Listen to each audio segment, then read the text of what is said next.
Right మొత్తానికి BJP parliament అభ్యర్థుల తొలి జాబితా రిలీజ్ అయింది. ఢిల్లీలో బీజేపీ ప్రధాన కార్యాలయంలో పార్టీ జాతీయ ప్రధాన కార్యదర్శి వినోద్ తావ్డే 195 మంది అభ్యర్థుల జాబితాను విడుదల చేశారు. అంటే గతానికంటే భిన్నంగా కూడా ఈసారి నిజానికి కొంతవరకు చేంజెస్ కనిపించినాయని చూడాలి. మరి ముఖ్యంగా యంగ్స్టర్స్కి చాలా వరకు అవకాశం ఇచ్చినట్టుగా తెలుస్తోంది. సీనియర్లను పక్కన పెట్టినట్టుగా కూడా తెలుస్తోంది. దేశవ్యాప్తంగా చూస్తే కనుక ఇక దీంట్లో భాగంగా ఇప్పటికంటే కీలకమైనటువంటి గతంలో ఎక్స్పెక్ట్ చేసినట్టే వారణాసి నుంచి ప్రధానమంత్రి నరేంద్ర మోడీ పోటీకి దిగుతున్నారు. అట్లాగే గాంధీనగర్ నుంచి అమిత్ షా, లక్నో నుంచి రాజ్నాథ్ సింగ్ పోటీ చేయబోతున్నది కన్ఫర్మ్ అయింది.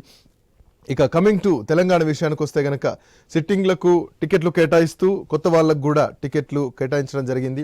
దాంట్లో భాగంగా అంటే ఆల్రెడీ కిషన్ రెడ్డి ఎంపీగా ఉన్నారు. సికింద్రాబాద్ పార్లమెంటు స్థానం నుంచి కేంద్ర మంత్రిగా కూడా కొనసాగుతున్నారు. మరోవైపు బండి సంజయ్ కరీంనగర్ నుంచి ఎంపీగా ఉన్నారు. ధర్మపురి అరవింద్ అట్లాగే అంటే కొండా విశ్వేశ్వరరెడ్డి చేవెళ్ళ ఎక్స్పెక్ట్ చేసినట్టే మొదటి లిస్టులో కొండా విశ్వేశ్వరరెడ్డి పేరును రిలీజ్ చేయడం జరిగింది. బోర నర్సయ్య గౌడ్ భువనగిరి నియోజకవర్గం నుంచి సెగ్మెంట్ నుంచి ఐ న్యూస్ కూడా గతంలో కూడా చెప్పడం జరిగింది. ఈరోజు ఉదయం నుంచి కూడా ఈ ఏదైతే ఫస్ట్ లిస్ట్లో ఎక్స్పెక్టేషన్స్ ఉన్నాయో వాటన్నింటిని కూడా చెప్పడం జరిగింది. అనుకున్నట్టుగానే రిలీజ్ మాత్రం జరిగింది. ఓవరాల్గా 9 మంది పేర్లను ప్రస్తుతానికి భారతీయ జనతా పార్టీ తెలంగాణలో రిలీజ్ చేసింది. రైట్, దీనికి సంబంధించి పూర్తి వివరాలని మా ప్రతినిధి సునీల్ అందిస్తారు. సునీల్, గత ఎన్నికల కంటే భిన్నంగా ఈసారి బీజేపీ వ్యూహాత్మకంగా పావులు కదుపుతుంది. మూడోసారి అధికారంలోకి వచ్చేందుకు పక్కా వ్యూహంతో ముందుకు వెళ్తుందనే చెప్పాలి. గతంలో నోటిఫికేషన్ వచ్చే ముందు అభ్యర్థులను ప్రకటించారు. ఈసారి కూడా అదే వ్యూహాన్ని అమలు చేస్తూ దేశవ్యాప్తంగా 195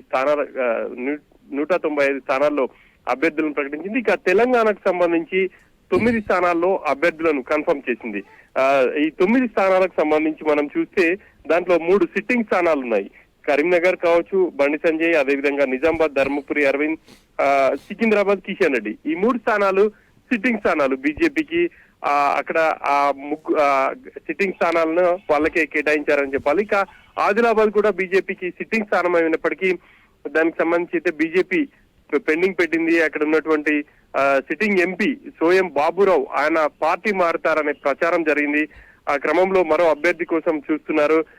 అంతేకాకుండా ఒకవేళ ఆయన బీజేపీలో కనుకుంటే అప్పుడు అంటే బీజేపీ ఆచితూచి వ్యవహరిస్తుంది అనేది చెప్పుకోవచ్చు. ఇక ఈ మల్కాజ్గిరి స్థానానికి సంబంధించి ఈటల రాజేందర్కు ఈ టికెట్ కేటాయించింది. ఇక్కడ నుంచి చాలా మంది టికెట్ పై ఆశలు పెట్టుకున్నారు.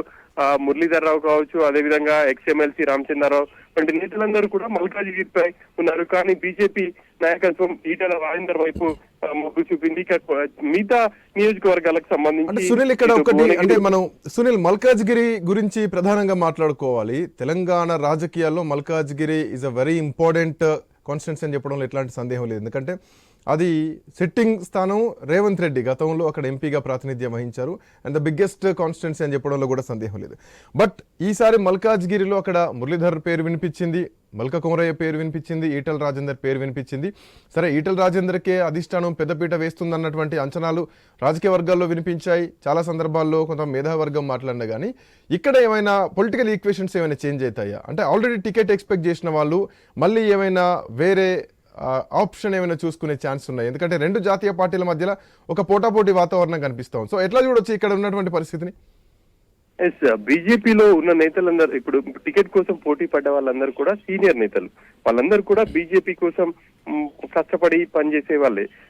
టికెట్ కూడా ఆశించారు ఇప్పుడు. కానీ వాళ్ళు ఇటు మురళీధర్ రావు కావచ్చు, అదేవిధంగా ఎమ్మెల్సీ రామచంద్రరావు మాజీ ఎమ్మెల్సీ, వీళ్ళు పార్టీ మారే అవకాశాలు అయితే లేవు అని చెప్పేసి మనం స్పష్టంగా చెప్పుకోవచ్చు. వాళ్ళు ఎందుకంటే ఎప్పటి నుంచో బీజేపీలో ఉన్నారు. వాళ్ళు పార్టీ మారినటువంటి చరిత్ర కూడా వాళ్ళకు లేదు. పక్క చూపులు చూస్తారనంటే బీజేపీలో వాళ్ళ గురించి చూస్తారు అని చెప్పే వాళ్ళు కూడా ఉండరు అని చెప్పేసి మనం చెప్పుకోవచ్చు. ఇక మిగతా స్థానాలకు సంబంధించి మహబూబ్ నగర్ కి సంబంధించి డీకే అరుణను అనౌన్స్ చేస్తారని చెప్పేసి అని అనుకున్నారు. ఫస్ట్ లిస్ట్ లో ఆమె పేరు ఉంటుంది అని చెప్పేసి అంతా ఊహించారు. కానీ మహబూబ్ నగర్ స్థానాన్ని బీజేపీ పెండింగ్ లో పెట్టింది. అక్కడి నుంచి డీకే అరుణ, జితేందర్ రెడ్డి ఇద్దరు కూడా పోటీ పడుతున్నారు.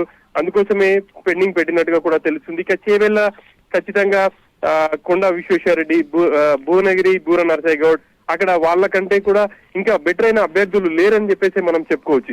సునీల్ మరో మీరు రెండు చెప్పినట్టు, స్థానాలు ఉన్నాయి. సునీల్ 1 సెకండ్, ఇక్కడ మహబూబ్ నగర్ విషయం ఒకసారి మాట్లాడుకుందాం. జాతీయ ఉపాధ్యక్షురాలు డీకే అరుణ ఫస్ట్ లిస్ట్ లో పేరు వస్తుందని అందరం అంచనా వేసినాం. బట్ బిఫోర్ ఒకరోజు ముందు మనం చూడొచ్చు, మాజీ ఎంపీ జితేందర్ రెడ్డి ఒక ట్వీట్ చేయడం జరిగింది.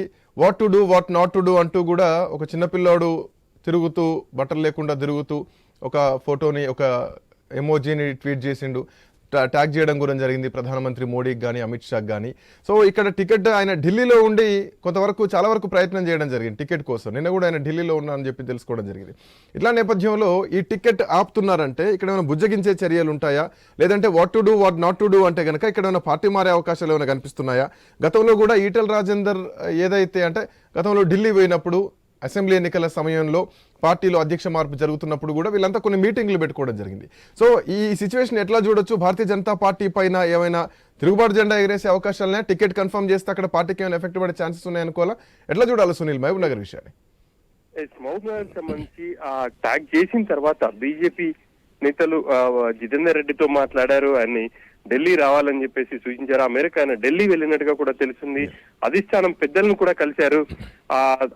ఆ కారణంగానే ఆ సీటుకి సంబంధించి కొంత మాట్లాడిన తర్వాత ఇద్దరు నేతలను, ఇటు డీకే అన్న కావచ్చు, అదే విధంగా జితేందర్ తో మాట్లాడిన తర్వాతే కన్ఫర్మ్ చేసే అవకాశాలు అయితే ఎక్కువగా కనిపిస్తున్నాయి.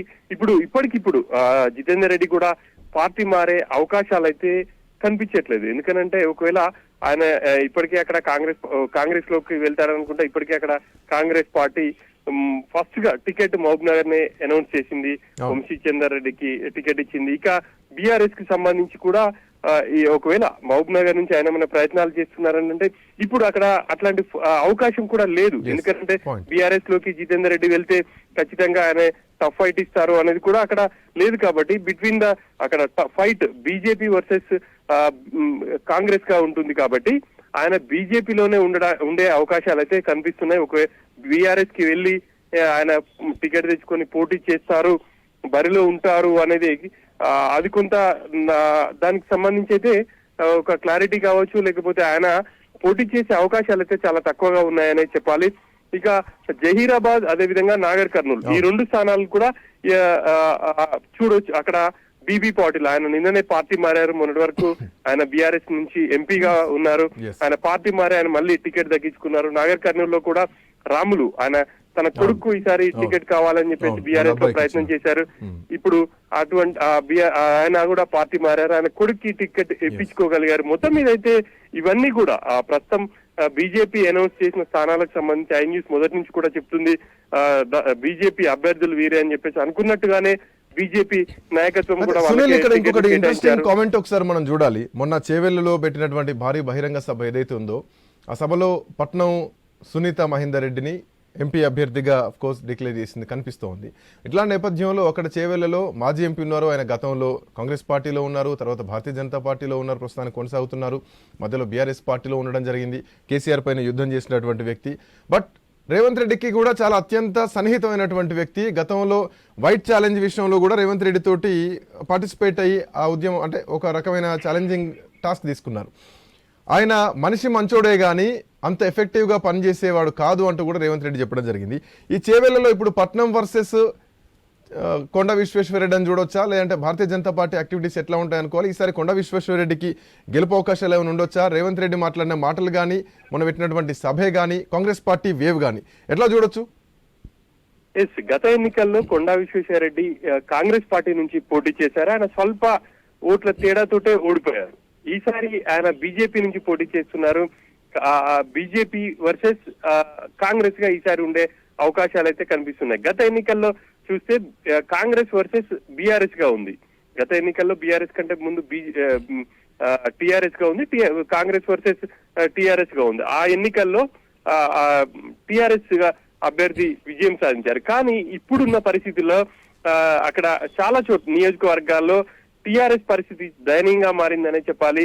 ఆ పార్టీ నుంచి ఎవరెవరు పోటీ చేస్తారు, సిట్టింగ్ లో అందరికి ఇస్తారా అనేది కూడా ప్రశ్నార్థంగా మారింది. ఇప్పటికే కొంతమంది సిట్టింగ్ ఎంపీలు కూడా పార్టీ మారారు. ఇక్కడ కూడా పరిస్థితి చూస్తుంటే ఇటు బీజేపీ నుంచి కొండా విశ్వేశ్వరరెడ్డి స్ట్రాంగ్ క్యాండిడేట్ అని చెప్పాలి. కొన్ని నియోజకవర్గాల్లో మన అసెంబ్లీ ఎన్నికల్లో కూడా బీజేపీ మంచి ఓటింగ్ సాధించింది. కాబట్టి అదే స్కోప్ పై స్కోప్ మీద బీజేపీ అక్కడ ఆయనకు టికెట్ ఇచ్చిందని చెప్పాలి. ఈ ఎన్నికల్లో కూడా ఇటు బీజేపీ వర్సెస్ కాంగ్రెస్ మధ్య టఫ్ ఫైట్ ఉండే ఛాన్సెస్ అయితే చేవేళ్లలో కనిపిస్తా ఉన్నాయి.